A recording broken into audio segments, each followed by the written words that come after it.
Hi, வீட்டிலே ஈஸியாக chicken biryani எப்படி பண்ணலான்னு பார்க்கலாமா? எந்த ஒரு மசாலா பொடி சேர்க்காமல் வீட்டில் இருக்கிற பொருளை வச்சு சிக்கன் பிரியாணி எப்படி பண்ணலான்னு பார்க்கலாம். பட்டை, கிராம்பு, சோம்பு, ஏலக்காய் இது ஒரு பவுட்ரு மாதிரி அரைச்சி வச்சுக்கலாம். ஃபஸ்ட்டு இஞ்சி பூண்டு பேஸ்ட்டு அரைச்சி வச்சுக்கலாம். குக்கர் ஹீட் ஆனதே ஆயில் ஊற்றிக்கலாம்.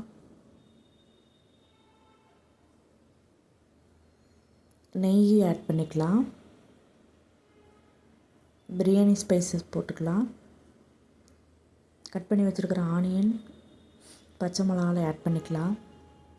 நல்லா வதங்கட்டும். இஞ்சி பூண்டு பேஸ்ட் ஆட் பண்ணிக்கலாம். நான் 3 டேபிள் ஸ்பூன் ஆட் பண்ணேன்.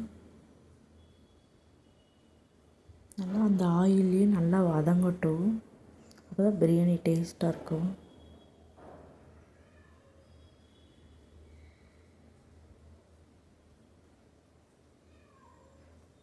பச்சை வாசனை போனதே புதினா கொத்தமல்லி தழை ஆட் பண்ணிக்கலாம்.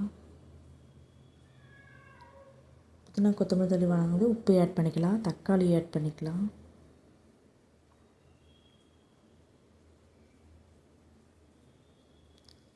ரெட் சில்லி பவுட்ரு ஆட் பண்ணிக்கலாம். அரைச்சி வச்ச பவுட்ரு ஆட் பண்ணிக்கலாம். இப்போ சிக்கன் ஆட் பண்ணிக்கலாம். இந்த மசாலாலாம் நல்லா சிக்கன் நல்லா மிக்ஸ் ஆகணும். கர்டு ஆட் பண்ணிக்கலாம்.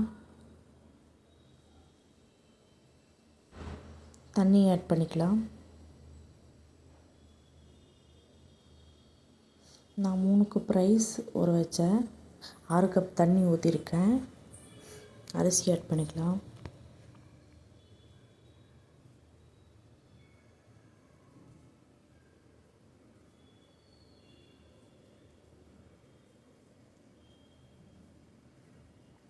க்ளோஸ் பண்ணி வச்சுட்டேன். இப்போ தயிர் பச்சடிக்கு நான் ஆனியன் யூஸ் பண்ணல, வெள்ளரிக்காய் தான் யூஸ் பண்ணியிருக்கேன். பிரியாணி ரெடி.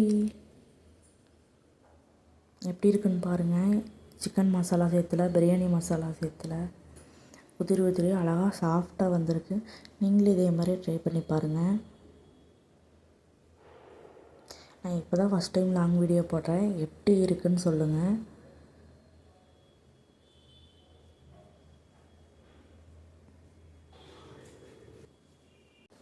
என் வீடியோ பிடிச்சா லைக் பண்ணுங்கள், ஷேர் பண்ணுங்கள், கமெண்ட் பண்ணுங்கள், சப்ஸ்கிரைப் பண்ணுங்கள். பாய்.